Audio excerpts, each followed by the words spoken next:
দীর্ঘদিন দোকান করা অবস্থায় আমি নয়া স্যান্ডেল জুতা বানাই, কিন্তু এই মালামাল সম্পূর্ণ নিয়ে আসি ঢাকা, গাইবান্ধা, সৈয়দপুর, রংপুর বিভিন্ন সেক্টর থেকে আমার মালামাল সম্পূর্ণ সংগ্রহ করে নিয়ে আসি, এখানে আমার বানাই। এই বানাইতে গেলে আমাদের সোল লাগে, ফাইবার লাগে, বকলেস লাগে, রিপিট লাগে, সুতা লাগে, বিভিন্ন সেক্টরের জিনিস দিয়ে যখন স্যান্ডেল বানাই, বানার পরে আমার বিক্রি করি। প্রতি ঈদে এরকম করে বানাই বেশি বেশি করে, এবং ডাল সিজনে কম কম করে বানাই। এই সিজনে বানাইছি, গত রোজায় বানাইছিলাম, মোটামুটি ভালো ব্যবসা করছিলাম। এই ঈদে বানাইছি কিন্তু কোনো ব্যবসা নাই। তারপরও আমার আল্লাহ ভরসা করি আসি, দেখি উপর আল্লাহ কি করে, দেখি বেচা কিনা কি হবে না হবে, উপর আল্লাহ যেটা করবে ওইটাই রাইট, আমাদের কিছুই করার নেই। ব্যবসার তো অবস্থা ভালো না, মাল পর্যন্ত বানাইছি, সব ধরনের প্রোডাক্টই আছে, মোটামুটি যা আছে খারাপ না, কিন্তু ব্যবসা তো বেচা কিনে খুব খারাপ, হালকা।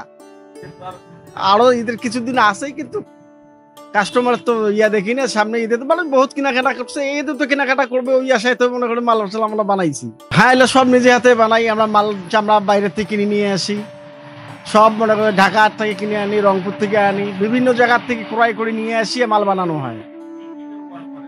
এখানে চামড়া ব্যবহার হয়, আঠা ব্যবহার হয়, রিপিট ব্যবহার হয়, বিভিন্ন মালামাল লাগে এইগুলাতে বানাইতে।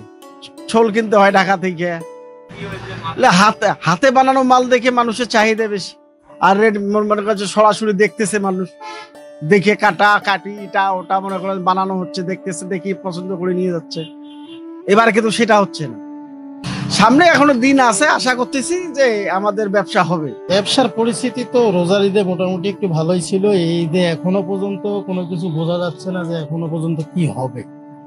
পরিস্থিতি বেশি একটা ভালো না, এই ঈদে ব্যবসা অনেক খারাপ। এবার দেখা যাক, দেখি কি হয়। তারপরও এখনো পর্যন্ত কাজ করতেছি, দেখা যাক। বেচা বিক্রি তো সেই ধরনের নাই, দেখা যাক, এখনো সময় আছে, দেখি কি হয়।